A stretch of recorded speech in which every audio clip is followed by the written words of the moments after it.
कृषि कृषि क्रांतियां यानी एग्रीकल्चर रेवोल्यूशन ये निम्न हैं। नंबर 1 हरित क्रांति यानी ग्रीन रेवोल्यूशन। नंबर 2 पीली क्रांति यानी येलो रेवोल्यूशन।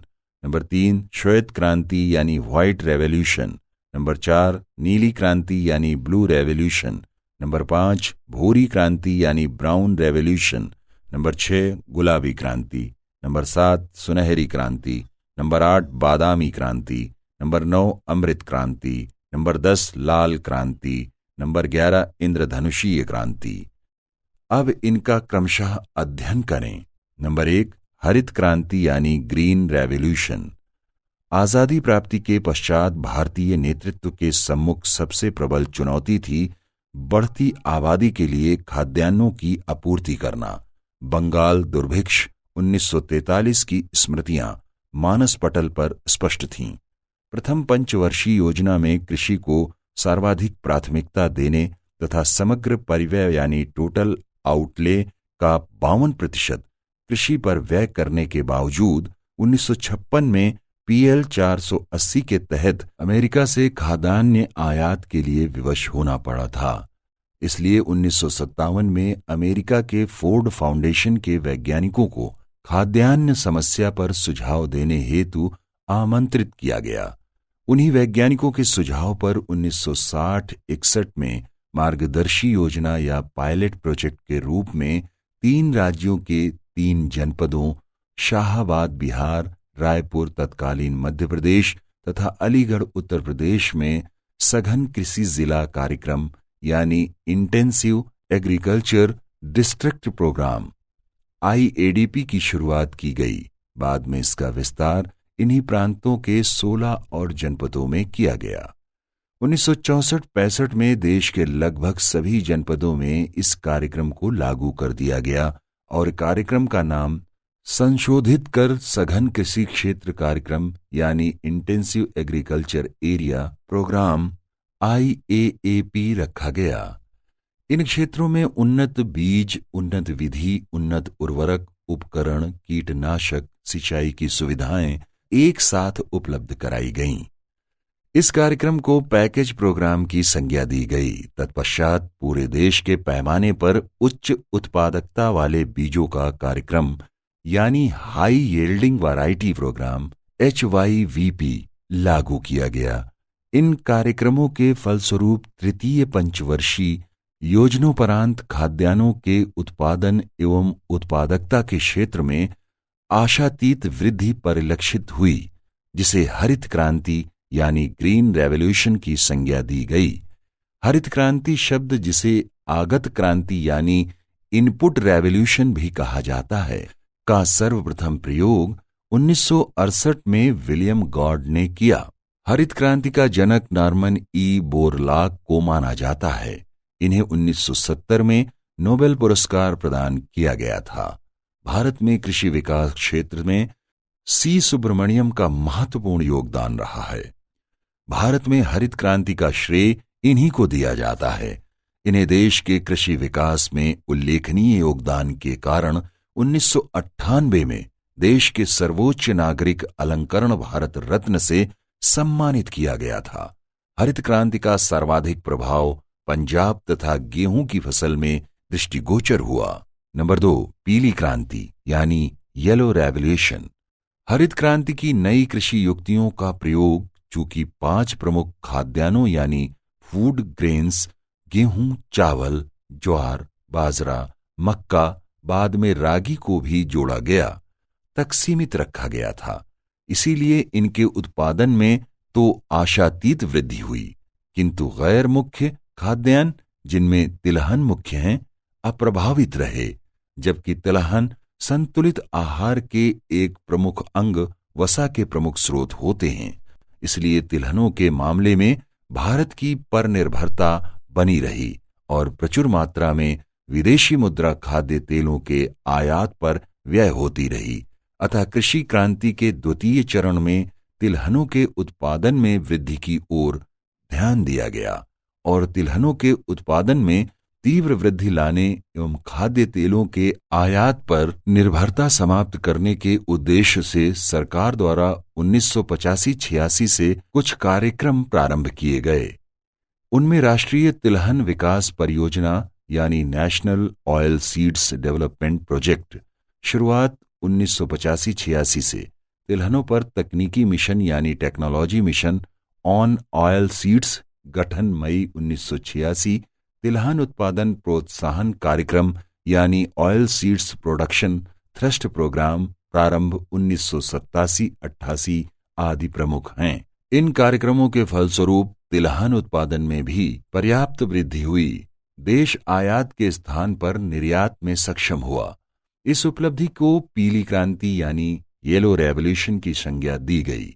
इस क्रांति का श्रेय डॉक्टर सैम पित्रोदा को दिया जाता है। नंबर 3, श्वेत क्रांति यानी व्हाइट रेवोल्यूशन। भारत पशु संपदा के मामले में दुनिया का अग्रणी देश रहा है, किंतु दुग्ध उत्पादन के मामले में अमेरिका तथा उत्पादकता के मामलों में डेनमार्क दुनिया में अग्रणी रहे, न कि भारत। यहाँ तक कि नंबर 1, भारत 1960 में अपनी दुग्ध आवश्यकताओं के 40% भाग की आपूर्ति विदेशों से आयात द्वारा करता था। नंबर 2, 1960 में दुग्ध उपलब्धता 210 ग्राम प्रतिदिन प्रति व्यक्ति के बजाय 160 ग्राम प्रति व्यक्ति ही थी। इसलिए 1965 में गुजरात के खेड़ा जनपद स्थित आनंद नगर में राष्ट्रीय डेयरी विकास बोर्ड की स्थापना की गई तथा इस पर देश में दुग्ध क्रांति लाने का दायित्व सौंपा गया। इसके तहत निम्न योजनाएं चलाई गईं जो निम्न हैं। Number 1, operation flood scheme. प्रथम, राष्ट्रीय डेयरी विकास बोर्ड ने बढ़ती आबादी की दुग्ध आवश्यकताओं की पूर्ति करने तथा दुग्ध उत्पादक किसानों को दूध का लाभकारी मूल्य दिलाने के उद्देश्य से 1970-71 में देश के 10 राज्यों में ऑपरेशन फ्लड स्कीम प्रथम नामक अभियान प्रारंभ किया। इसी के तहत देश के 4 महानगरों मुंबई, कोलकाता, चेन्नई तथा दिल्ली में मदर डेयरियां स्थापित की गईं तथा 7,730 गांवों में टेक्नोलॉजी निवेश कार्यक्रम यानी टेक्नोलॉजी इनपुट प्रोग्राम शुरू किए गए। यह अभियान 1981 तक चला। नंबर 2, ऑपरेशन फ्लड स्कीम द्वितीय। यह योजना 1981 से 1986 तक चलाई गई। इसके अंतर्गत अधिकाधिक दुग्ध उत्पादक किसानों को सहकारी समितियों के माध्यम से उपभोक्ता केंद्रों से जोड़ना तथा दुग्ध उपलब्धता वर्ष 1960 के 160 ग्राम से बढ़ाकर 185 ग्राम प्रति व्यक्ति प्रतिदिन करना आदि लक्ष्य अपनाए गए। नंबर 3, ऑपरेशन फ्लड स्कीम तृतीय। यह योजना 1986 से 1994 तक चलाई गई। इसके अंतर्गत सहकारी समितियों के माध्यम से अधिकाधिक दुग्ध उत्पादक किसानों को डेयरी उद्योग से जोड़ना तथा प्रथम एवं द्वितीय अभियानों की उपलब्धियों को स्थायी बनाना। नोट: आज करोड़ों किसानों ने लाखों दुग्ध सहकारी समितियां बनाकर सहकारिता आंदोलन को एक सुदृढ़ आयाम दिया है। अब दुग्ध उत्पादकता 175 ग्राम प्रतिदिन प्रति व्यक्ति से भी अधिक हो गई है। भारत दुग्ध उत्पादन में अमेरिका को पीछे छोड़कर अग्रणी देशों में शामिल हो गया है। नंबर 4, नीली क्रांति यानी ब्लू रेवोल्यूशन। मछली उत्पादन के क्षेत्र में प्रगति को नीली क्रांति के रूप में जानते हैं। नंबर 5, भूरी क्रांति यानी ब्राउन रेवोल्यूशन। गैर परंपरागत ईंधन के उत्पादन के क्षेत्र में हुई प्रगति को भूरी क्रांति के रूप में माना जाता है। नंबर 6, गुलाबी क्रांति। मांस व्यापार के क्षेत्र में हुई प्रगति को गुलाबी क्रांति के रूप में जाना जाता है। नंबर 7, सुनहरी क्रांति। फल उत्पादन के क्षेत्र में प्रगति के लिए सुनहरी क्रांति लाई गई। नंबर 8, बादामी क्रांति। मसालों के उत्पादन में वृद्धि के लिए बादामी क्रांति लाई गई। नंबर 9, अमृत क्रांति। ये नदियों को जोड़ने की योजना है। नंबर 10, लाल क्रांति। टमाटर उत्पादन में वृद्धि के लिए लाल क्रांति लाई गई। नंबर 11, इंद्रधनुषीय क्रांति। यह कृषि क्षेत्र में विकास दर को 4% करने के लिए लाई गई। कृषि प्रणालियां यानी टाइप्स ऑफ फार्मिंग। विभिन्न प्रकार की भौगोलिक, पर्यावरणीय, आर्थिक एवं मानसिक दशाओं के अनुरूप भिन्न भिन्न क्षेत्रों में भिन्न भिन्न प्रकार की कृषि प्रणालियां अपनाई जाती हैं। उनमें प्रमुख प्रणालियां निम्नवत हैं। नंबर 1, झूमिंग खेती यानी झूमिंग कल्टीवेशन। यह अविकसित क्षेत्रों या देशों में अपनाई जाने वाली कृषि प्रणाली है। यह पठारी, पहाड़ी एवं जंगली क्षेत्रों में अपनाई जाती है। यह प्राचीनतम कृषि प्रणाली है। इसके तहत वनस्पतियों को काटकर सुखा दिया जाता है, तत्पश्चात उन्हें जला दिया जाता है और वर्षा काल में उनकी राख पर बीज बो दिए जाते हैं। फसल पकने पर काट ली जाती है। क्योंकि वनस्पतियों को जलाने से मृदा के ह्यूमस तत्व नष्ट हो जाते हैं, इसलिए यह मृदा उर्वरा शक्ति की दृष्टि से हानिकारक प्रणाली है। भारत में इस प्रणाली पर निषेध है, फिर भी पूर्वोत्तर भारत, मुख्यतया असम तथा झारखंड के छोटा नागपुर के पठार पर अब भी यह प्रणाली अपनाई जाती है। इस प्रणाली में स्थान बदल बदल कर खेती की जाती है, इसलिए इसे स्थानांतरणीय खेती यानी शिफ्टिंग कल्टीवेशन भी कहते हैं। अलग अलग देशों में इसे भिन्न भिन्न नामों से जाना जाता है, जैसे मैक्सिको में मिल्पा, वियतनाम में रे, वेनेजुएला में कोनुकू, कांगो में मसोले, ब्राजील में लदांग, फिलीपींस में चेंगिन, पूर्वोत्तर भारत में झूम आदि। नंबर 2, एकल खेती यानी सिंगल क्रॉपिंग। इसे मोनोकल्चर भी कहते हैं। यह ऐसे क्षेत्र में अपनाई जाने वाली कृषि प्रणाली है जहां का वातावरण किसी एक विशेष फसल के लिए ही उपयोगी होता है। ऐसे क्षेत्रों में विपणन एवं परिवहन की सुविधाओं का प्रायः अभाव होता है। असम एवं पश्चिम बंगाल की चाय की खेती एवं छत्तीसगढ़ की धान की खेती इसका उदाहरण है। नंबर 3, दोहरी खेती यानी डबल क्रॉपिंग। इसे बाई कल्चर के नाम से भी जाना जाता है। इसके तहत अनुकूल जलवायु वाले क्षेत्रों में एक के बाद दूसरी फसल बारी बारी से उगाई जाती है। घनी आबादी वाले क्षेत्रों में यह प्रणाली अपनाई जाती है। गेहूं, चावल इस प्रणाली की प्रमुख फसलें हैं। नंबर 4, बहुफसली खेती यानी मल्टीपल क्रॉपिंग। यह एक खेती में 2 से अधिक फसलें निश्चित क्रम में उगाने की प्रणाली है। इसके तहत शीघ्र पकने वाली फसलों को प्राथमिकता दी जाती है। ऐसे क्षेत्रों में प्रायः उर्वरक एवं सिंचाई के साधनों की सुविधा होती है। भारत, चीन, जापान आदि में यह प्रणाली अपनाई जाती है। नंबर 5, मिली जुली खेती यानी मिक्स्ड क्रॉपिंग। एक खेत में एक साथ 2 या 2 से अधिक फसलें उगाने को मिली जुली खेती कहते हैं, जैसे गेहूं, चना, जौ, मटर, ज्वार, बाजरा, मूंग, उड़द आदि। किंतु इस प्रणाली में कोई भी फसल 10% से कम नहीं होनी चाहिए। नंबर 6, मिश्रित खेती यानी मिक्स्ड फार्मिंग। खेती के साथ साथ पशुपालन करना मिश्रित खेती कहलाती है। इसके तहत खाद्य फसलों के साथ साथ पशुओं के चारा भी उगाए जाते हैं। नंबर 7, सहफसली खेती यानी इंटर क्रॉपिंग। मुख्य फसल के साथ साथ सहायक फसल उगाना सहफसली खेती कहलाती है, जैसे गेहूं, सरसों, आलू, मूली आदि। यह मिली जुली खेती से इस अर्थ में भिन्न है कि मिली जुली खेती में दोनों फसलें या सभी फसलें मुख्य होती हैं, जबकि सहफसलों में एक फसल मुख्य, दूसरी गौण होती है। गौण फसल की मात्रा 10% से अधिक नहीं होनी चाहिए।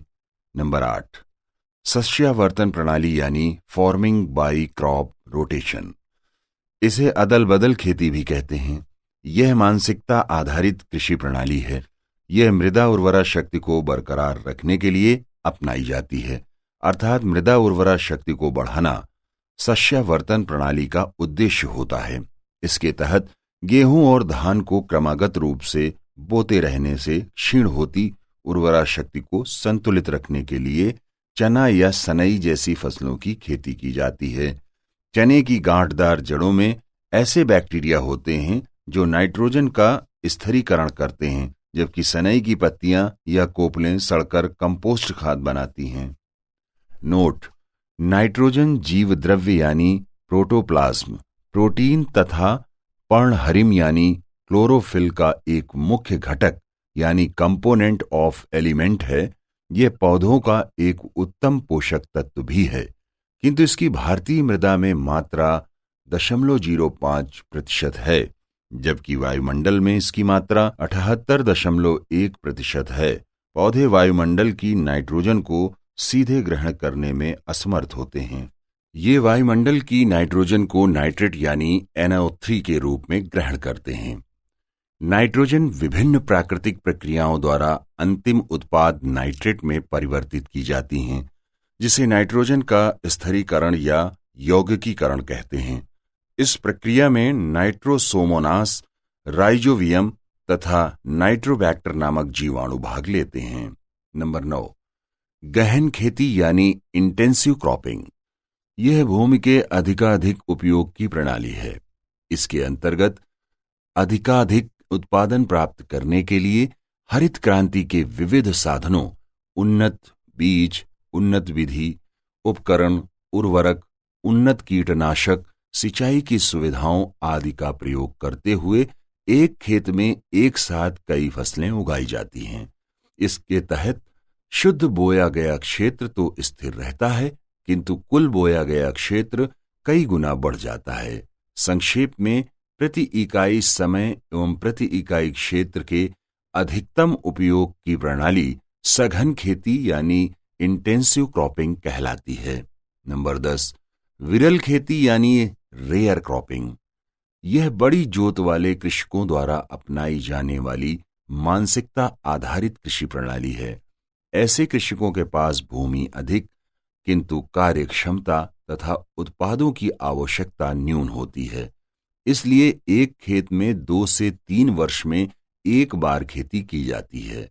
भू स्वामित्व बरकरार रखना इसका प्रमुख उद्देश्य होता है। नंबर 11, विस्तृत खेती यानी एक्सटेंसिव क्रॉपिंग। यह भी बड़ी जोत वाले कृषकों द्वारा अपनाई जाने वाली कृषि प्रणाली है, किंतु यह पूंजी प्रधान कृषि प्रणाली है। इसके तहत बड़े बड़े कृषि फॉर्म विकसित कर हरित क्रांति के विविध साधनों का प्रयोग करते हुए कृषि की जाती है। यह विरल खेती की विपरीतार्थक प्रणाली है। विरल तथा विस्तृत दोनों प्रणालियां बड़े कृषकों द्वारा अपनाई जाती है, किंतु जहां विरल खेती का उद्देश्य भू स्वामित्व बरकरार रखना होता है, वहीं विस्तृत खेती का उद्देश्य अधिकाधिक अन्नोत्पादन प्राप्त करना होता है।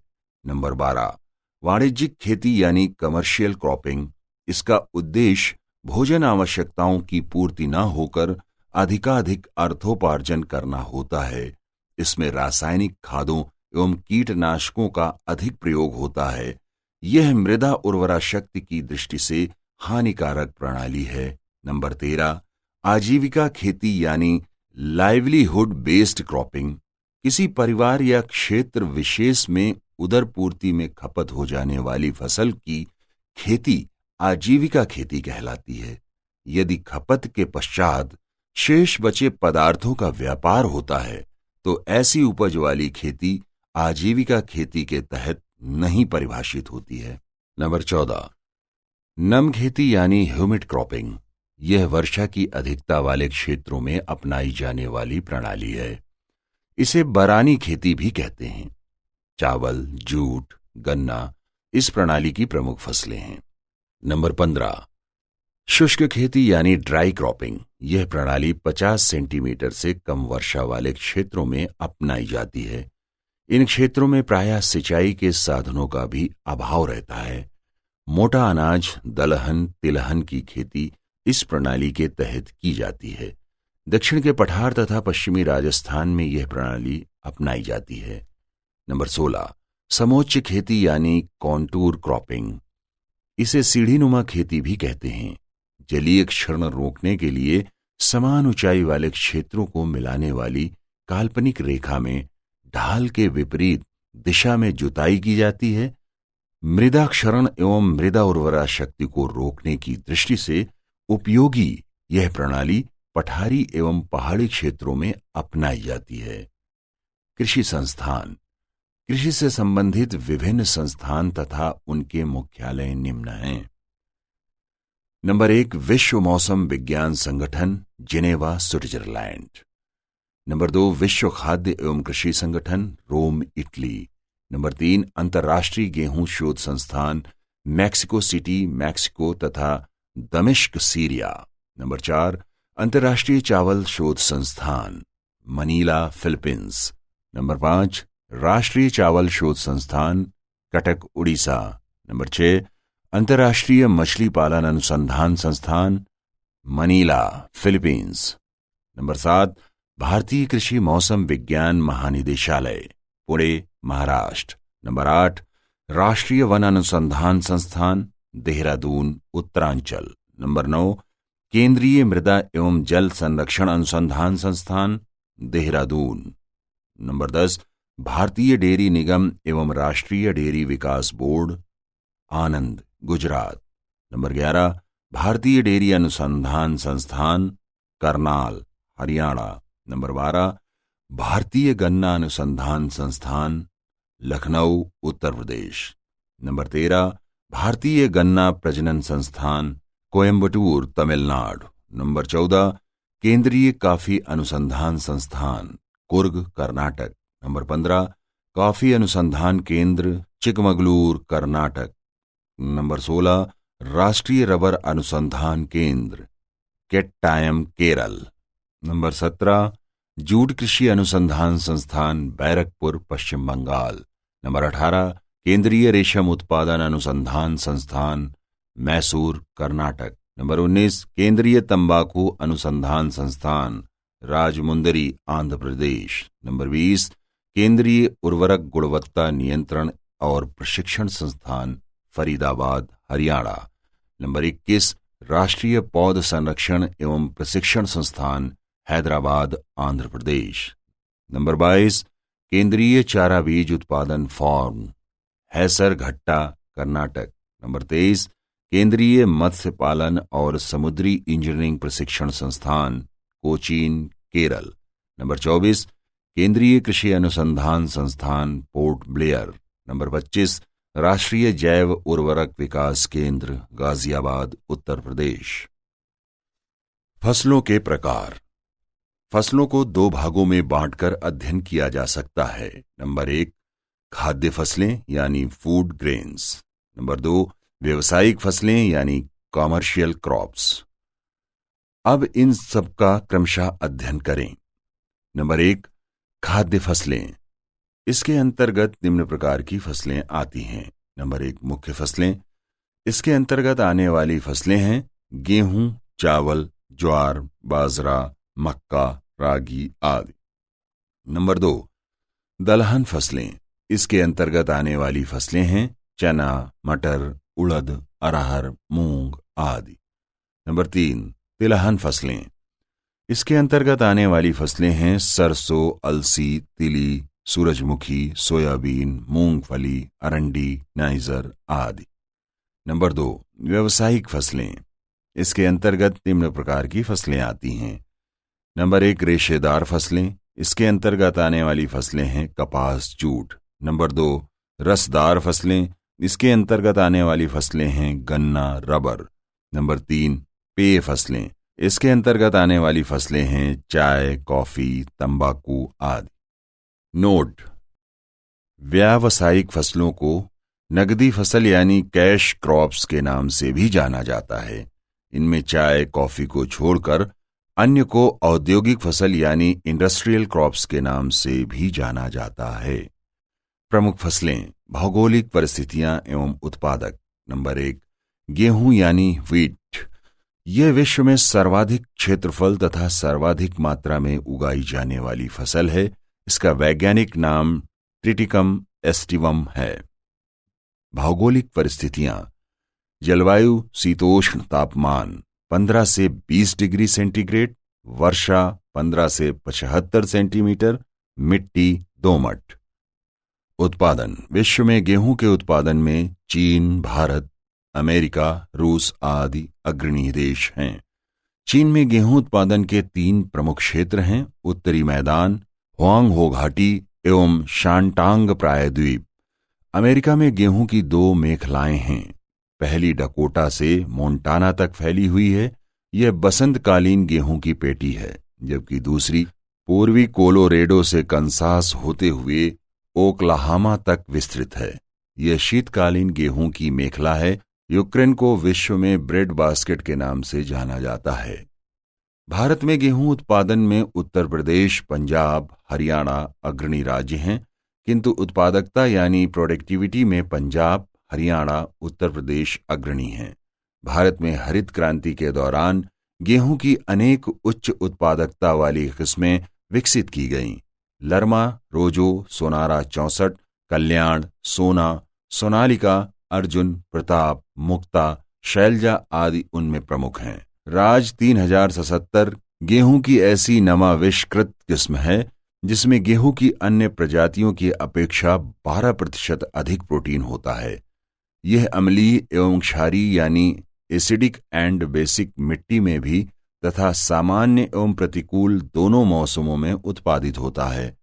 ट्रिटिकल D46 भारत में गेहूं और राई के मिश्रण से बनी नई संकर यानी हाइब्रिड प्रजाति है। गेहूं का अंतर्राष्ट्रीय शोध संस्थान मैक्सिको तथा दमिश्क, सीरिया में है। नंबर 2, चावल यानी राइस। चावल विश्व में दूसरी सर्वाधिक क्षेत्रफल तथा सर्वाधिक मात्रा में उगाई जाने वाली फसल है। इसका वैज्ञानिक नाम ओराइजा सटाइवा है। ये मानसूनी प्रदेशों की विस्तृत सघन जीवन निर्वहन कृषि की प्रमुख फसल है। ये मुख्यतया सघन आबादी तथा वर्षा की अधिकता वाले क्षेत्रों में उगाई जाती है। नाइट्रोजन, फास्फोरस, पोटेशियम इसके लिए प्रमुख पोषक तत्व हैं। भौगोलिक परिस्थितियां: तापमान 20 से 25 डिग्री सेंटीग्रेड, वर्षा लगभग 150 सेंटीमीटर, मिट्टी चिकनी जलोढ़। उत्पादन: चीन, भारत, इंडोनेशिया, बांग्लादेश, थाईलैंड आदि प्रमुख चावल उत्पादक देश हैं। चावल की उत्पादकता विश्व में कोरिया, जापान, अमेरिका, चीन आदि में सर्वाधिक है। भारत में उत्पादकता लगभग 2000 किलोग्राम प्रति हेक्टेयर है। चीन में मध्य चीन तथा दक्षिणी चीन में इसकी खेती अधिक की जाती है। ह्वांगहो घाटी, यांगटी सिक्यांग तथा सिक्यांग घाटियों में चावल की खेती सघन कृषि के रूप में की जाती है। इंडोनेशिया के जावा, सुमात्रा द्वीपों की काली मिट्टी में चावल की खेती की जाती है। चावल दक्षिण पूर्व एशिया की नदी डेल्टा में ही सर्वप्रथम घास के रूप में उगता था। चावल भारत के सर्वाधिक क्षेत्रफल तथा सर्वाधिक मात्रा में उत्पादित की जाने वाली फसल है। यहाँ सर्वाधिक प्रतिशत भूभाग पर चावल, उसके बाद गेहूं तथा फिर मोटा अनाज की खेती की जाती है। भारत में वैसे चावल का उत्पादन लगभग सभी राज्यों में होता है, किंतु पश्चिम बंगाल, उत्तर प्रदेश, आंध्र प्रदेश चावल के बड़े उत्पादक राज्य हैं। यहाँ पर उल्लेखनीय है कि पश्चिम बंगाल एवं असोम में चावल की एक वर्ष में 3 फसलें पैदा की जाती हैं तथा आंध्र प्रदेश एवं तमिलनाडु में एक वर्ष में 2 फसलें पैदा की जाती हैं। हरित क्रांति के दौरान भारत में भी चावल की अनेक प्रजातियां विकसित की गईं। जया, विजया, रत्ना, पद्मा, हंसा, करुणा, कांची, कृष्णा, अन्नपूर्णा, IR8 आदि उनमें प्रमुख हैं। जापानी धान ताइवान 3 तथा भारतीय धान बासमती के मिश्रण से तैयार नई संकर प्रजाति यानी हाइब्रिड है।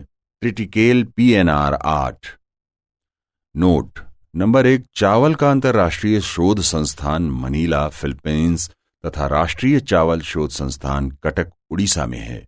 नंबर 2, 100 सेंटीमीटर की समवर्षा रेखा चावल और गेहूं की विभाजक रेखा है। नंबर 3, चावल की खेती के लिए प्रचुर श्रम की आवश्यकता होती है। नंबर 4, कश्मीर घाटी में गर्मियों में चावल उगाया जाता है जिसे शाली कहते हैं। नंबर 5, चावल का ग्रेट ब्रिटेन बड़ा आयातक तथा थाईलैंड बड़ा निर्यातक देश है। नंबर 6, भारत चाय, गन्ना, फल एवं दुग्ध उत्पादन में विश्व में अग्रणी देशों में है, जबकि चावल, गेहूं, कपास एवं सब्जी के उत्पादन में भी भारत विश्व स्तर पर स्थान रखता है। नंबर 7, भारत में गेहूं का बड़ा उत्पादक राज्य उत्तर प्रदेश, चावल का बड़ा उत्पादक राज्य पश्चिम बंगाल, दालों का बड़ा उत्पादक राज्य मध्य प्रदेश, मोटे अनाज का बड़ा उत्पादक राज्य महाराष्ट्र एवं तिलहनों का राजस्थान है। नंबर 8, ज्वार, बाजरा, मक्का तीनों खरीफ मौसम की फसलें हैं। नंबर 9, ज्वार को यूरोप में सोरधम के नाम से जाना जाता है। यह एक मोटा अनाज है। इसके उत्पादन में अमेरिका विश्व में अग्रणी है। भारत और चीन भी ज्वार उत्पादन में अहम हैं। भारत में महाराष्ट्र, कर्नाटक एवं मध्य प्रदेश अग्रणी राज्य हैं। नंबर 10, बाजरा भी एक प्रमुख पौष्टिक मोटा अनाज है। विश्व में भारत, नाइजीरिया एवं चीन अग्रणी बाजरा उत्पादक देश हैं। भारत में गुजरात, राजस्थान एवं उत्तर प्रदेश बाजरा उत्पादन में अग्रणी राज्य हैं। नंबर 11, मक्का भी एक प्रकार का मोटा अनाज है। विश्व में अमेरिका, चीन एवं ब्राजील अग्रणी मक्का उत्पादक देश हैं। भारत में उत्तर प्रदेश, बिहार एवं कर्नाटक अग्रणी राज्य हैं। नंबर 12, चाय, कॉफी, रबर, गन्ना में गन्ना यानी सुगर केन रोपण फसल यानी प्लांटेशन क्रॉप नहीं है। नंबर 13, आजादी के समय देश विभाजन का सर्वाधिक प्रतिकूल प्रभाव जूट उद्योग पर पड़ा था, क्योंकि अधिकांश मिलें भारत में थीं, जबकि प्रमुख जूट उत्पादक क्षेत्र पूर्वी पाकिस्तान में चला गया। नंबर 14, भारत कपास की संकर प्रजाति यानी हाइब्रिड H4 का आविष्कार करने वाला विश्व का प्रथम देश है। नंबर 15, जम्मू कश्मीर देश का सर्वाधिक गुलाब एवं केसर का एकमात्र उत्पादक राज्य है। नंबर 16, सिक्किम में फूलों की सर्वाधिक किस्में पाई जाती हैं। रेशेदार फसलें, कपास यानी कॉटन।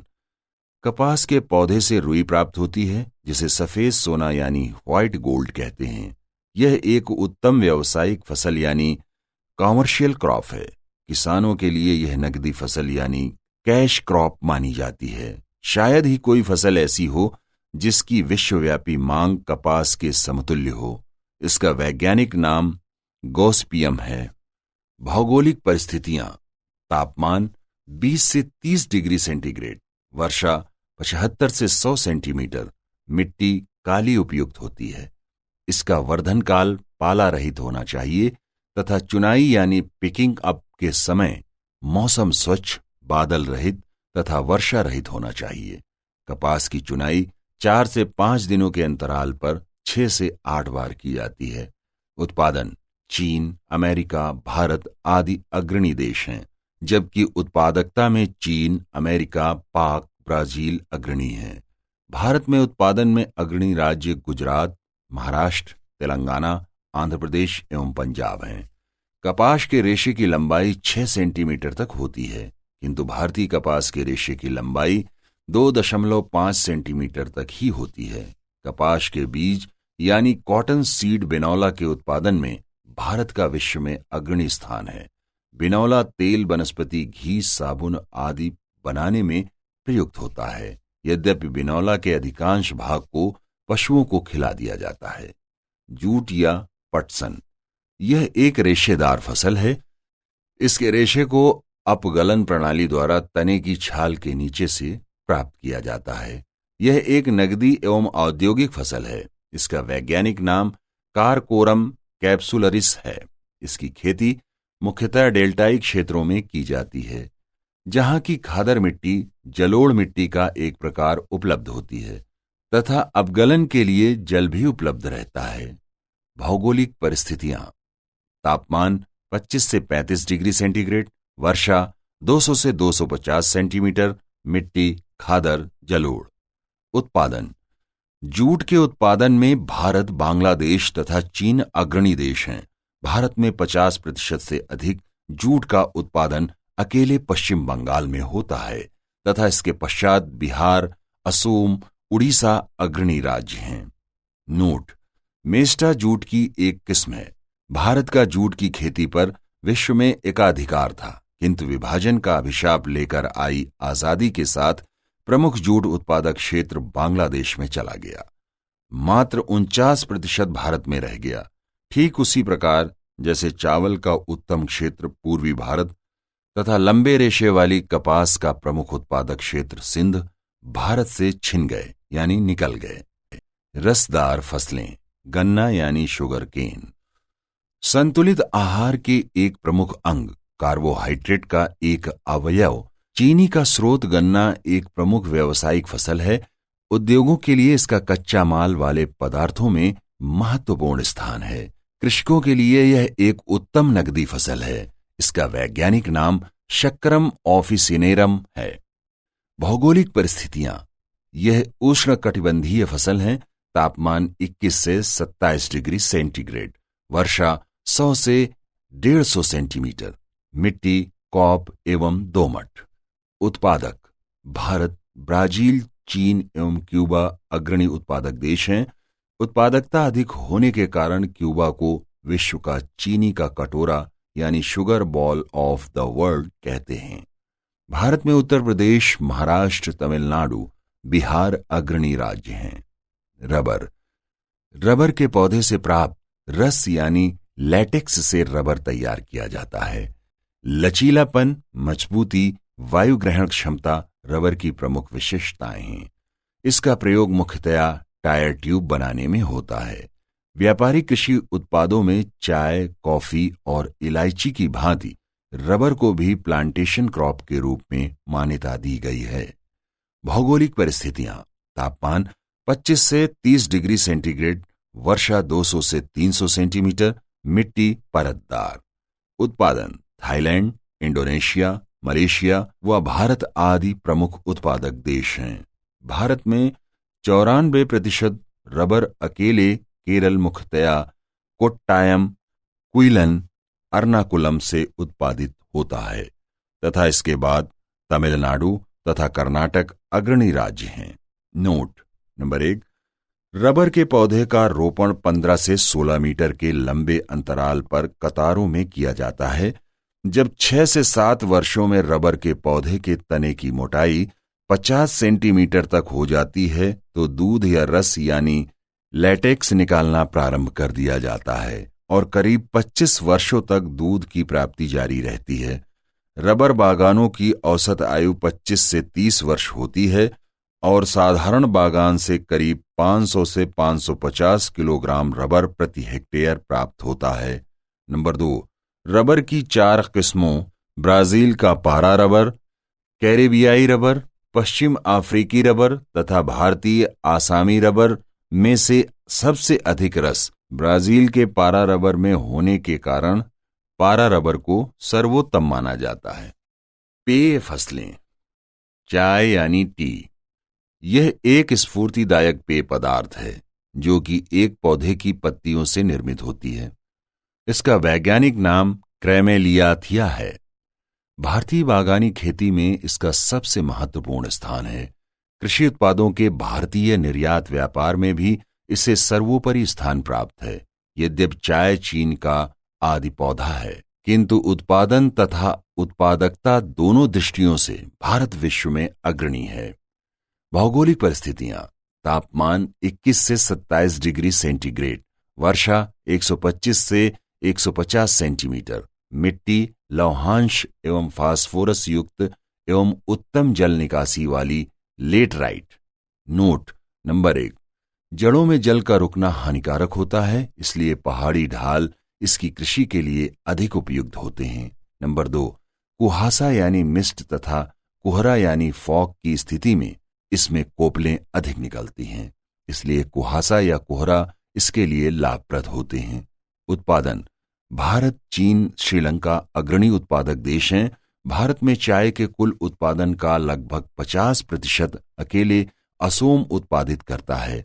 असोम में ब्रह्मपुत्र घाटी, सूरमा घाटी तथा सदिया क्षेत्र मुख्य चाय उत्पादक हैं। दूसरे क्रम में पश्चिम बंगाल का स्थान है। यहां दार्जिलिंग और जलपाईगुड़ी जिले प्रमुख चाय उत्पादक हैं। देश का 3/4 भाग चाय का उत्पादन करने के बावजूद पूर्वोत्तर भारत की उत्पादकता 1600 किलोग्राम प्रति हेक्टेयर तथा दक्षिण भारत 2000 किलोग्राम प्रति हेक्टेयर की तुलना में काफी कम है। दक्षिण भारत के प्रमुख चाय उत्पादक राज्य तमिलनाडु, केरल तथा कर्नाटक हैं। यहाँ नीलगिरी, अन्नामलाई और कार्डेमम पहाड़ी मुख्य चाय उत्पादक क्षेत्र हैं।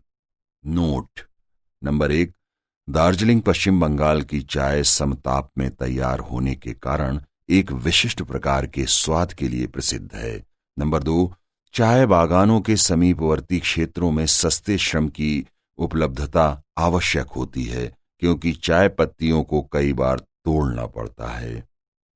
नंबर 3, पश्चिम हिमालय का यद्यपि देश के कुल चाय उत्पादन में मात्र 1% का ही योगदान है, फिर भी यहाँ की कांगड़ा घाटी चाय उत्पादन के लिए प्रसिद्ध है।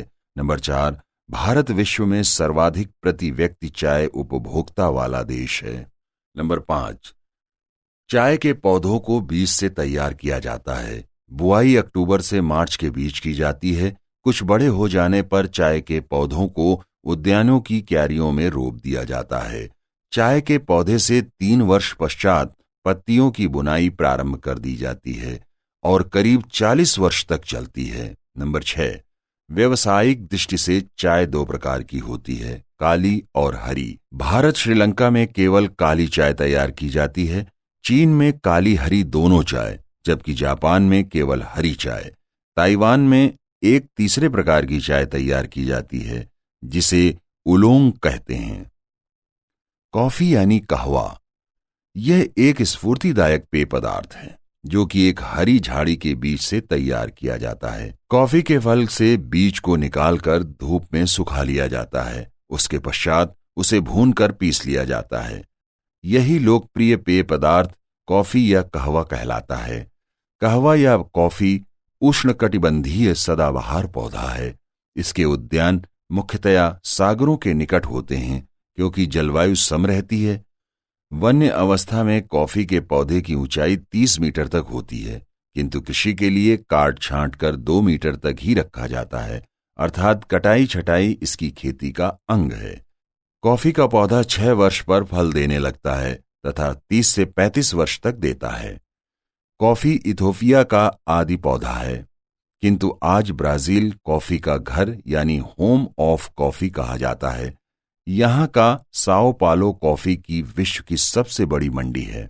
उसी प्रकार जिस प्रकार सेंट लुइस अमेरिका मक्का की तथा विनिपेग कनाडा गेहूं की विश्व प्रसिद्ध मंडियां हैं, ब्राजील की टेरारोसा मिट्टी कहवा उत्पादन के लिए विश्व प्रसिद्ध हैं। यहाँ के सैंटोस बंदरगाह को कहवा पत्तन की संज्ञा दी जाती है। भौगोलिक परिस्थितियां: तापमान 18 से 25 डिग्री सेंटीग्रेड, वर्षा 200 से 250 सेंटीमीटर, मिट्टी दोमट या काली मिट्टी। उत्पादक: Brazil, Sao Paulo, Minas Gerais, Rio de Janeiro, Colombia, Mexico, Bharat आदि। ब्राजील कहवा का सबसे बड़ा निर्यातक भी है, जबकि अमेरिका सबसे बड़ा आयातक। विश्व की कुल कॉफी का करीब 50% भाग अकेले ब्राजील निर्यात करता है। भारत में कहवा का उत्पादन कुल भूभाग के करीब 2% भाग पर किया जाता है। कर्नाटक अकेले देश की कुल कॉफी का आधे से अधिक भाग उत्पादित करता है, जबकि इसके बाद केरल एवं तमिलनाडु अग्रणी राज्य हैं। नोट: नंबर 1, धूप हानिकारक होती है, इसलिए कहवा को केला, रबर, सिनकोना आदि अन्य वृक्षों की छाया में उगाया जाता है। नंबर 2, कॉफी की 3 किस्मों अरेबिका, रोबस्टा तथा लाइबेरिका, इन तीनों में भारत में अरेबिका का उत्पादन सर्वाधिक होता है। नंबर 3, विश्व की सबसे उत्तम किस्म वाली कॉफी का उत्पादन यमन के मोका कहवा के वृक्षों से की जाती है। तंबाकू यानी टोबैको, यह भी एक पेय फसल है। यह अमेरिका का आदि पौधा है। भारत में पुर्तगालियों द्वारा इसका पौधा 1508 में लाया गया। भौगोलिक परिस्थितियां: तापमान 20 से 28 डिग्री सेंटीग्रेड, वर्षा 75 से 100 सेंटीमीटर, मिट्टी दोमट।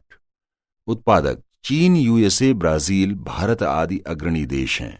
भारत में आंध्र प्रदेश, बिहार, उड़ीसा, मध्य प्रदेश प्रमुख उत्पादक राज्य हैं। नोट: नंबर 1, तंबाकू की अनेक किस्में यानी वैराइटीज हैं, किंतु भारत में मुख्य रूप से निकोटिना टोबैकम तथा निकोटिना रस्टिका का ही उत्पादन होता है।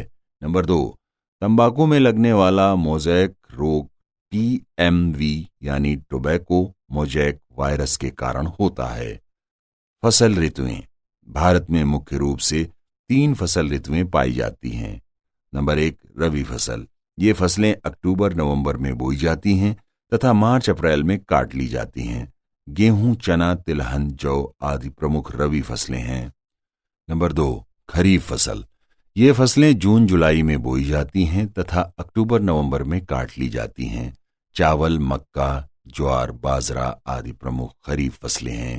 नंबर 3, जायद फसल। ये फसलें फरवरी से अप्रैल के मध्य बोई जाती हैं तथा जून जुलाई के मध्य काट ली जाती हैं। हरी सब्जियां प्रमुख जायद फसलें हैं।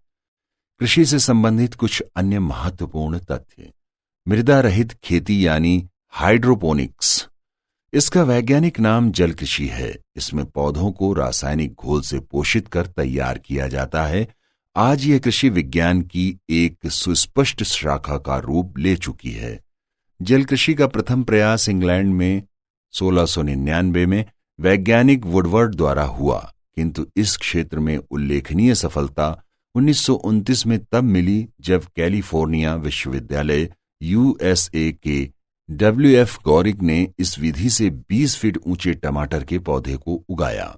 भारत में जल कृषि का सर्वप्रथम प्रयोग दार्जिलिंग, पश्चिम बंगाल के कलिंगपोंग कृषि फार्म में 1946 में ग्रीष्म ऋतु में हुआ। हाइड्रोपोनिक्स की संज्ञा डॉक्टर गॉरिक ने दी। बहुमंजिली खेती यानी मल्टी स्टोरीड क्रॉपिंग। देश में कृषि योग्य भूमि की सीमितता तथा जनसंख्या के बढ़ते हुए दबाव के मद्देनजर कृषि वैज्ञानिकों द्वारा इस खेती की अवधारणा विकसित की गई। इसके तहत किसी भूखंड पर कृषि या खेती के लिए भिन्न भिन्न ऊंचाई वाली 2 या 2 से अधिक फसलों का चयन किया जाता है। फसलों के चयन में ध्यान रखा जाता है कि उनमें पारस्परिक प्रतिस्पर्धा न्यूनतम हो। बहुमंजिली खेती का प्रचलन दक्षिण भारत में लोकप्रिय हो रहा है, जहां के लिए वैज्ञानिकों ने सबसे ऊपरी मंजिल के लिए नारियल, सुपारी, खजूर, बीज की दूसरी मंजिल के लिए कॉफी, कोको, दालचीनी, लौंग, जायफल व काली मिर्च तथा सबसे निचली मंजिल के लिए अदरक, हल्दी, लोबिया, गेंदा फूल आदि फसलों को संस्तुत किया है।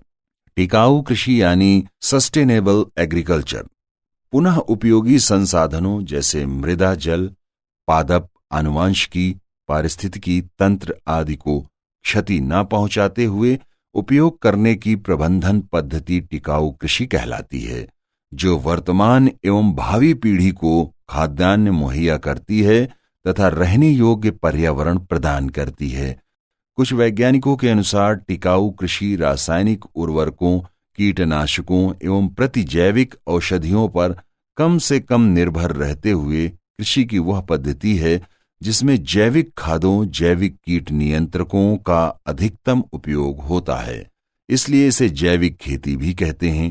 टिकाऊ कृषि के आधारभूत तत्व हैं मृदा, जल, पादप, आनुवंशिकी, पारिस्थितिकी तंत्र एवं ऊर्जा का संरक्षण। किसी कृषि फॉर्म को टिकाऊ होने के लिए आवश्यक है कि वह उच्च गुणवत्ता युक्त खाद्य पदार्थ उत्पादित करता हो, अपने संसाधनों को सुरक्षा प्रदान करता हो तथा पर्यावरणीय दृष्टिकोण से सुरक्षित एवं लाभदायक हो। दरअसल आधुनिक कृषि रासायनिक उर्वरकों एवं कीटनाशकों पर आधारित है, जो एक ओर मानव एवं पशुओं के स्वास्थ्य की दृष्टि से हानिकारक सिद्ध हो रही है, तो दूसरी ओर पर्यावरण एवं पारिस्थितिकी तंत्र के सम्मुख संकट उत्पन्न कर रही है। अधिकाधिक फसलोत्पादन प्राप्त करने के लिए रासायनिक उर्वरकों एवं रासायनिक कीटनाशकों के प्रयोग में अधिकाधिक वृद्धि हुई है। परिणाम स्वरूप एक ओर रेगिस्तानों का विस्तार हुआ है तो दूसरी ओर बाढ़ की विभीषिका में वृद्धि हुई है। ओजोन परत में छिद्र और वैश्विक उष्मायन यानी ग्लोबल वार्मिंग भी प्रकारांतर से इन्हीं रासायनिक पदार्थों या तत्वों का दुष्परिणाम है। मृदा के भौतिक एवं रासायनिक गुणों में हो रहे ह्रास से फसलोत्पादकता के स्तर को बनाए रख पाना भी असंभव प्रतीत हो रहा है। इन्हीं समस्याओं के समाधान हेतु कृषि वैज्ञानिक ऐसी खेती की खोज या शोध में संलग्न हैं जिससे निरंतर बढ़ती मानव आबादी की आवश्यकताओं की पूर्ति हेतु उत्पादन स्तर तो कायम रहे किंतु पर्यावरण का ह्रास भी न हो। ऐसी खेती को टिकाऊ खेती की संज्ञा दी जाती है।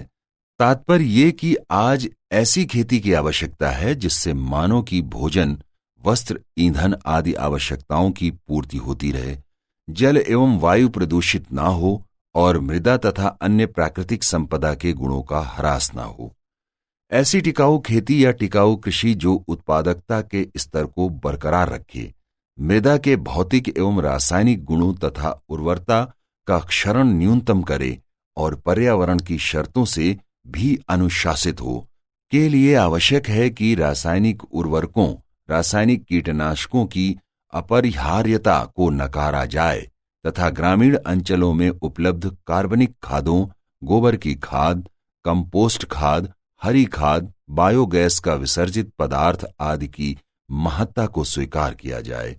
इन कार्बनिक जैविक उर्वरकों में तीनों ही मुख्य पोषक तत्व नाइट्रोजन, फास्फोरस, पोटाश प्रचुर मात्रा में अंतर्निहित रहते हैं। अतः इन जैविक उर्वरकों का प्रयोग रासायनिक उर्वरकों के पूरक या विकल्प के रूप में किया जा सकता है। इसके अलावा सस्यावर्तन प्रणाली, वर्मी कल्चर भी टिकाऊ खेती की दृष्टि से अत्यंत उपयोगी है। संक्षेप में यह कि वर्तमान में रासायनिक उर्वरकों से पोषित आधुनिक कृषि के स्थान पर टिकाऊ खेती की आवश्यकता है और इसके लिए पोषण कृषि की जरूरत है, जिसका अर्थ है रासायनिक उर्वरकों के विकल्प के रूप में जैविक उर्वरकों, गोबर की खाद, कंपोस्ट खाद, हरी खाद, बायोगैस का विसर्जित पदार्थ, गन्ने की मैली आदि तथा सस्यावर्तन प्रणाली एवं वर्मी कल्चर का खेती में प्रयोग और इन्हीं के समुचित प्रयोग को समेकित पोषण प्रबंध की संज्ञा दी जाती है, जो कि टिकाऊ खेती का आधार है। भारत के कृषि जलवायु प्रदेश यानी agro climatic zones of India. Bharat एक कृषि प्रधान देश है। यहाँ अब भी आधे से ज्यादा लोग कृषि पर निर्भर करते हैं।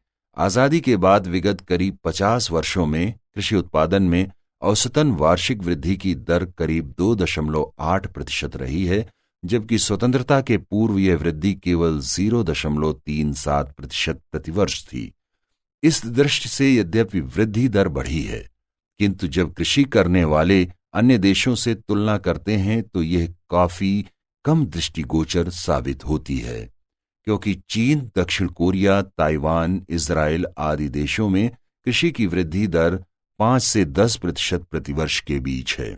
यहां तक कि हमारे देश में फसलों की उत्पादकता हमारे पड़ोसी देशों यथा पाकिस्तान, श्रीलंका, बांग्लादेश से भी कम है। यद्यपि बहुत सारे प्रयासों के बाद हमारी कृषि उत्पादकता हमारी जनसंख्या वृद्धि दर से अधिक हो गई है, फिर भी हमारी कृषि उत्पादकता के लक्ष्य और पूर्ति में बहुत बड़ा अंतर है। हमारे कृषि वैज्ञानिक फसल प्रजातियों की उत्पादन क्षमता का जो दावा करते हैं, हमारे कृषक उसे खेत में उगाने पर कभी भी प्राप्त नहीं कर पाते हैं। इसके बहुत से कारण हैं, किंतु प्रमुख कारण यह है कि हमारे कृषकों में जागरूकता का अभी काफी अभाव है और विभिन्न भागों की अलग अलग समस्याएं हैं। इन्हीं यथार्थों को ध्यान में रखते हुए देश को 15 सस्य जलवायु प्रभागों या कृषि जलवायु प्रदेशों यानी एग्रो क्लाइमेटिक जोन्स यानी रीजन्स में विभाजित किया गया है, जिनमें प्रमुख निम्नमत हैं।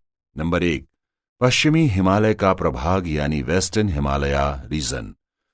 इस प्रभाग में जम्मू कश्मीर, हिमाचल प्रदेश, उत्तराखंड और उत्तर प्रदेश के पर्वतीय क्षेत्र आते हैं। इसमें पठारी पहाड़ी भूरी मिट्टी आती हैं, जिनकी कहीं कहीं पर गहराई बहुत ही कम होती है। मिट्टी सिल्टी दोमट है तथा कटाव अधिक होता है। उत्तर प्रदेश की अपेक्षा जम्मू कश्मीर और हिमाचल प्रदेश के पर्वतीय क्षेत्रों में वनों का क्षेत्रफल कम है।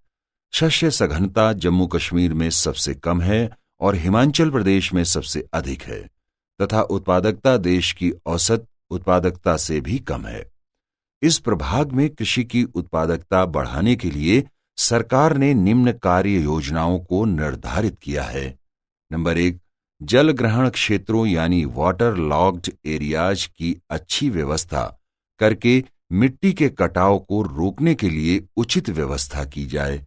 वन, उद्यान, व्यापारिक फसलों तथा चारे की फसलों को उगाने की उचित व्यवस्था की जाए। नंबर 2, भूमि के प्रयोग की ऐसी व्यवस्था की जाए कि 30% ढाल पर सीढ़ीदार खेती, 30 से 50% ढाल तक फलों की खेती और चारे की खेती तथा 50% से अधिक ढाल पर जंगलों का विकास किया जाए। नंबर 3, कम क्षेत्रफल में उगने वाली और अधिक लाभ देने वाली फसलें जैसे फल, फूल, सब्जी, महक यानी अरोमैटिक, औषधियों यानी मेडिसिनल प्लांट्स, चाय आदि को उगाने के लिए किसानों को प्रोत्साहित किया जाए। नंबर 4, भंडारण, वितरण, यातायात, विपणन तथा प्रोसेसिंग की अच्छी व्यवस्था करके अधिक उत्पादन से मूल्य में गिरावट कर नियंत्रण पाकर किसानों को लाभ दिलाया जाए और देश के उन भागों में जहां इन चीजों का उत्पादन कम होता है वहां पर आपूर्ति यानी सप्लाई की जाए। नंबर 5, वर्षा के पानी का भंडारण तथा संग्रह यानी वाटर हार्वेस्टिंग करके कम पानी खर्च करने वाले सिंचाई के साधनों जैसे ड्रिप, स्प्रिंकलर तथा फुहार तरीके अपनाकर जल व्यय यानी वाटर वेस्टेज कम किया जाए। नंबर 6, पशुपालन, नस्ल सुधार, स्वास्थ्य रक्षा तथा देखरेख की समुचित व्यवस्था की जाए। नंबर 7, कृषि निवेशों का सही इस्तेमाल करके फसलोत्पादन के सुधरे वर्तमान तरीके अपनाए जाएं। इसके लिए ऋण की पद्धतियों में सुधार करके आसान बनाया जाए। नंबर 2, पूर्वी हिमालयन प्रभाग यानी ईस्टर्न हिमालयन रीजन। इस क्षेत्र में सिक्किम, दार्जिलिंग, अरुणाचल प्रदेश, मेघालय, नागालैंड, त्रिपुरा, मणिपुर, मिजोरम, आसाम और पश्चिम बंगाल के जलपाईगुड़ी तथा कूच बिहार जिले आते हैं। इस क्षेत्र में बहुत अधिक वर्षा होती है और जंगलों का क्षेत्रफल अधिक है। कृषि की जाने वाली भूमि का लगभग 30% भाग पर झूम कृषि यानी शिफ्टिंग और झूम कल्टीवेशन होती है, जिसके कारण मिट्टी का कटाव, पानी की क्षति यानी रन ऑफ, जंगलों को काटना यानी डिन्यूडेशन और डिफोरेस्टेशन और तराई के क्षेत्रों में निरंतर बाढ़ का आना इत्यादि इस क्षेत्र के प्रमुख लक्षण हैं। इस क्षेत्र में उत्पादकता बढ़ाने के लिए सरकार ने निम्न कार्य योजनाएं बनाई हैं। नंबर 1, क्षेत्र के निवासियों में इस खेती को करने से हानियों के बारे में जागरूकता बढ़ाई जाए। नंबर 2, फलों की उन्नत खेती के लिए कृषि निवेशों जैसे उन्नतशील बीज, पौधे, उर्वरक और पौध रक्षा रसायनों को उपलब्ध कराना। नंबर 3, फलों से बने हुए पदार्थों तथा फलों की सुरक्षित यातायात तथा विपणन की संपूर्ण सुविधा की जाए। इनके भंडारण की भी अच्छी व्यवस्था बनाई जाए। नंबर 4, फलों के विकास के लिए अनुसंधान किया जाए और किसानों को अवगत कराया जाए। नंबर 3, गंगा का निचला मैदानी भाग यानी लोअर गैंगेटिक प्लेन्स, पश्चिम बंगाल के गंगा का मैदानी भाग जैसे वैसिंद का मैदानी भाग, केंद्रीय दोमट, समुद्र तटीय दोमट और राठ का मैदानी भाग इत्यादि प्रमुख भाग हैं। बाढ़ और पानी भरे रहने के कारण फसलें नष्ट हो जाया करती हैं। धान यहाँ की मुख्य फसल है, लेकिन उपज बहुत ही कम 15 कुंटल प्रति हेक्टेयर पाई जाती है। तब भी देश के कुल धान उत्पादन का लगभग 12% इसी क्षेत्र से प्राप्त होता है। सरसों, शरदकालीन मक्का, आलू और गेहूं इस क्षेत्र में उगाई जाने वाली नई फसलें हैं। इस क्षेत्र की उत्पादकता बढ़ाने के लिए पशुपालन, मछली पालन, मुर्गी पालन, लघु सिंचाई के साधनों का विकास, कृषि निवेशों जैसे उच्च कोटि का बीज, उर्वरक तथा पौध रक्षा रसायनों की व्यवस्था इत्यादि पर बल दिया जाए। नंबर 4, गंगा का मध्य मैदानी भाग यानी मिडिल गंगेटिक प्लेन्स। इस क्षेत्र में पूर्वी उत्तर प्रदेश के 12 जिले और बिहार के 27 जिले आते हैं। इसमें लगभग 160 लाख हेक्टेयर कृषि की भूमि है। वर्षा अधिक होती है और लगभग 39% कृषि सिंचित है। इस क्षेत्र में धान मुख्य रूप से उगाया जाता है, यद्यपि उत्पादकता बहुत कम है। यहाँ की शस्य सघनता लगभग 142% है। यह क्षेत्र प्रायः बाढ़ग्रस्त रहता है तथा कछार की भूमि पाई जाती है। उच्च कोटि के बीज का वितरण तथा खेती की उन्नत पद्धति को अपनाना, मुर्गी पालन, दुग्ध उद्योग तथा मछली पालन मुख्य कार्यक्रम हैं। नंबर 5, गंगा का ऊपरी मैदान यानी अपर गंगेटिक प्लेन्स। इसमें उत्तर प्रदेश के 32 जिले आते हैं और इस भाग को 3 उपभागों में विभाजित किया गया है, जैसे मध्य, उत्तरी पश्चिम और दक्षिणी पश्चिम उत्तर प्रदेश। इसकी 144% शस्य सघनता है। उर्वरकों का उपयोग बढ़ाना, उच्च कोटि के बीज उपलब्ध कराना, सब्जी, फल और दूध का उत्पादन बढ़ाना तथा संकर नस्ल के दुधारू पशुओं का विकास, देखरेख इत्यादि प्रमुख कार्यक्रम हैं। नंबर 6, गंगा पार का मैदानी भाग यानी ट्रांस गंगेटिक प्लेन्स। इसमें पंजाब, हरियाणा, दिल्ली, चंडीगढ़ तथा राजस्थान का श्री गंगानगर जिला लिया गया है। इस क्षेत्र के अधिकाधिक क्षेत्रफल में फसल उगाना, अधिक सिंचित क्षेत्र, अधिक शस्य सघनता तथा कम से कम गरीबी इत्यादि मुख्य लक्षण हैं। उसरीली भूमि का सुधार, फल और सब्जी में सुधार और विकास, दुधारू पशुओं की नस्ल सुधार, देख-रेख वस्तुओं की भंडारण, विपणन इत्यादि प्रमुख कार्यक्रम हैं। नंबर 7, पूर्वी पठार और पहाड़ी भाग यानी ईस्टर्न प्लेट्यू एंड हिल्स।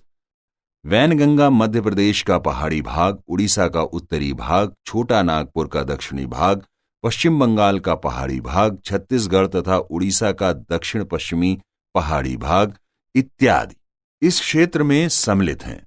इस भाग में खरीफ के मौसम में कृषि के क्षेत्रफल में लगभग 82% भाग में धान, 6% में दलहन, 6% में तिलहन और शेष में अन्य फसलें उगाई जाती हैं। रबी में 28% भाग में अनाज की फसलें, 53% भाग में दलहन तथा 12% भाग में तिलहन की फसलें उगाई जाती हैं। फलों की खेती, भंडारण, प्रोसेसिंग तथा यातायात पर अधिक महत्व दिया जाता है। अम्लीय भूमि में चूना डालने के लिए किसानों को वित्तीय सहायता दी जाती है। वर्षा के पानी का भंडारण, मछली पालन तथा पशुपालन पर विशेष जोर दिया जाता है। नंबर 8, केंद्रीय पठार और पहाड़ी भाग यानी सेंट्रल प्लेट्यू एंड हिल्स। इस अंचल में मध्य प्रदेश, उत्तर प्रदेश और राजस्थान के 46 जिले आते हैं। इसमें पहाड़ी और बीहड़ यानी रेवाइंस का क्षेत्रफल अधिक है। पूरे क्षेत्रफल का केवल 1/3 भाग ही खेती के योग्य है।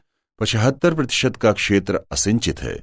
बीहड़ सुधार, पशुओं की नस्ल सुधार, सब्जी उगाना, फसलीय सघनता बढ़ाना इत्यादि प्रमुख कार्यों पर जोर दिया जाता है। नंबर 9, पश्चिमी पठार और पहाड़ी भाग यानी वेस्टर्न प्लेट्यू एंड हिल्स। इस भाग में महाराष्ट्र, मध्य प्रदेश तथा राजस्थान के पहाड़ी भाग सम्मिलित किए जाते हैं। यहां पर 90 सेंटीमीटर वार्षिक वर्षा होती है। कुल क्षेत्रफल के लगभग 65% पर कृषि होती है। 11% भाग पर जंगल है और शेष भाग परती रहता है। केवल 12.5% भाग सिंचित है। कपास तथा ज्वार यहाँ की मुख्य फसलें हैं। देश में ज्वार के कुल उत्पादन का लगभग 50% भाग इसी क्षेत्र में होता है। संतरा, अंगूर और केला इस क्षेत्र के प्रमुख फल हैं, जो कि पूरे देश में प्रसिद्ध हैं। वर्षा का पानी एकत्र करना, भंडारण, फुहारदार सिंचाई यानी स्प्रिंकलर सिस्टम ऑफ इरिगेशन तथा ड्रिप सिंचाई के लिए कार्य योजनाओं की सिफारिश की गई है। मुर्गी पालन तथा पशुओं की नस्ल सुधार और स्वास्थ्य पर विशेष ध्यान दिया जाता है।